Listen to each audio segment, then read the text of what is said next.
Assalamualaikum warahmatullahi wabarakatuh. Perkenalkan, nama saya Rahma Hidayati dari Kehutanan kelas A.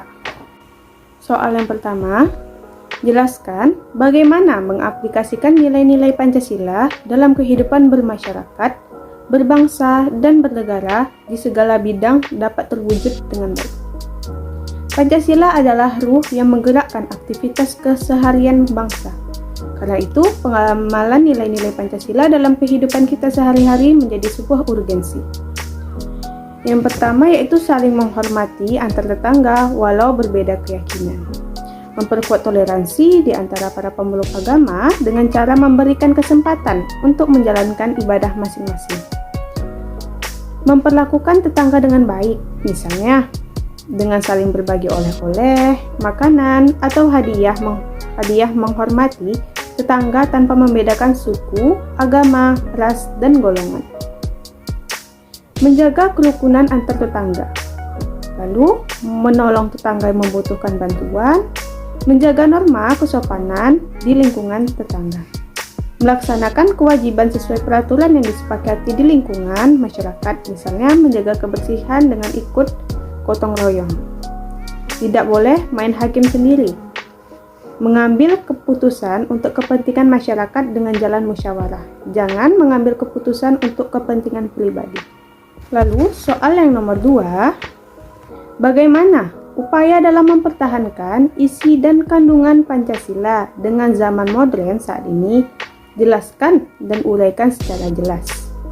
Di zaman yang penuh dengan persaingan ini, makna-makna nilai Pancasila harus tetap diamalkan dalam kehidupan kita, agar keberadaannya tidak hanya dijadikan simbol semata. Pancasila dalam sejarah perumusannya melalui proses yang sangat panjang oleh para pendiri negara ini. Di zaman 4.0 atau di zaman yang penuh teknologi ini, bangsa Indonesia harus menanamkan nilai-nilai ketuhanan, kemanusiaan, persatuan, kerakyatan, serta berasaskan kepada keadilan sosial bagi seluruh rakyat Indonesia. Upaya yang dilakukan untuk mengantisipasi dampak negatif globalisasi ini adalah melalui efektivitas pembinaan kebangsaan melalui pembentukan sikap nasionalisme. Sikap nasionalisme ini sebagai sikap mental dan menempatkan kesetiaan tertinggi pada negara, menjaga nilai-nilai luhur dan memelihara unsur-unsur identitas nasional.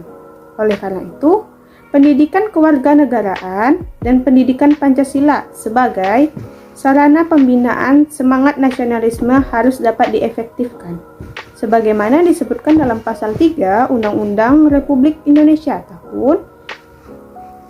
Nomor 20 Tahun 2003 tentang Sistem Pendidikan Nasional, yaitu untuk membentuk watak dan peradaban bangsa yang bermartabat. Dengan ini, sikap nasionalisme akan dapat dijadikan sebagai pembentukan sikap dan mental bangsa dalam mempertahankan jati diri bangsa di tengah arus globalisasi. Soal yang nomor 3. Uraikan kedudukan Pancasila sebagai dasar negara. Kita sebagai bangsa Indonesia yang memiliki ideologi Pancasila harus memahami apa arti dari Pancasila itu sendiri. Seperti kata Insinyur Soekarno, Pancasila adalah isi jiwa bangsa Indonesia. Maka dari itu, Pancasila sebagai pandangan hidup suatu bangsa dan dasar negara Republik Indonesia. Pancasila telah melekat dan mendarah daging pada masyarakat Indonesia, maka masyarakat Indonesia menjadikan Pancasila sebagai pedoman hidup ataupun menjadikan Pancasila sebagai perjuangan utama oleh masyarakat bangsa Indonesia. Pancasila memenuhi syarat sebagai dasar negara bagi Negara Kesatuan Republik Indonesia dengan alasan sebagai berikut. Yang pertama, Pancasila memiliki potensi menampung keadaan pluralistik masyarakat Indonesia yang beraneka ragam suku, agama, ras, dan antar golongan secara berkeadilan yang sesuai dengan kemampuan dan hasil usahanya. Hal ini ditunjukkan dengan sila kemanusiaan yang adil dan beradab. Yang kedua, Pancasila memiliki potensi menjamin keutuhan Negara Kesatuan Republik Indonesia yang terbentang dari Sabang sampai Merauke, yang terdiri atas ribuan pulau sesuai sila Persatuan Indonesia. Lalu yang ketiga, Pancasila memberikan jaminan berlangsungnya demokrasi dan hak-hak asasi manusia dengan budaya bangsa. Hal ini selaras dengan berkerakyatan yang dipimpin oleh hikmat kebijaksanaan dalam permusyawaratan atau perwakilan. Lalu yang keempat, Pancasila menjamin terwujudnya masyarakat yang adil dan sejahtera sesuai dengan sila keadilan sosial bagi seluruh rakyat sebagai acuan dalam mencapai tujuan tersebut. Pancasila sebagai kaidah negara fundamental yang berarti bahwa pada sila ketuhanan yang Maha Esa menjamin kebebasan untuk beribadah sesuai agama dan keyakinan masing-masing. Kemudian pada sila Persatuan Indonesia, bangsa yang tetap menghormati sifat masing-masing seperti apa adanya.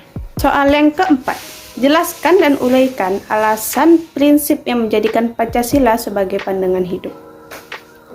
Pertama, Pancasila dijadikan petunjuk untuk menyelesaikan berbagai permasalahan yang terjadi di masyarakat, baik itu permasalahan yang terjadi di Indonesia atau bahkan yang di masyarakat dunia. Yang kedua, Pancasila bisa menjadi cara untuk menyelesaikan persoalan budaya, sosial, ekonomi, dan politik agar negara kita semakin maju. Ketiga, warga negara Indonesia jadi memiliki acuan untuk membangun dirinya berdasarkan apa yang menjadi cita-cita bangsa. Keempat, Pancasila sebagai pandangan hidup bisa mempersatukan masyarakat yang memiliki latar belakang yang berbeda-beda. Soal yang kelima, apa target saudara pasca mendapatkan Menteri Pendidikan Pancasila di perguruan tinggi? Hubungkan dengan komitmen untuk pemberantas korupsi. Pemerintah harus tegas dalam menghukum para pelaku korupsi dan jangan ditutup-tutupi. Lalu, cukup sampai kapan negara ini dipimpin oleh tikus berdasi? Jangan hanya berfokus pada mereka yang sudah melakukan korupsi, tetapi juga fokus sama mereka yang tindakannya mencurigakan. Dalam memberantas korupsi, tidak hanya berfokus pada instansi para pejabat tinggi, tetapi kita juga harus fokus memberantas korupsi yang mungkin dapat dilakukan oleh pegawai biasa, walaupun itu dalam kasus korupsi terkecil. Karena dari yang kecil, mereka akan menjadikan hal itu biasa. Maka dari yang terkecil itu, kita harus memberantasnya dari awal. Soal nomor 6. Carilah satu kasus yang berkaitan dengan masalah demokrasi yang terjadi di Indonesia menurut Anda. Uraikan kasus tersebut dan berikan pandanganmu tentang perkembangan demokrasi di Indonesia saat ini dengan persoalan keberagaman, yaitu kasus demokrasi, diskriminasi rasial, persoalan mendasar di Papua.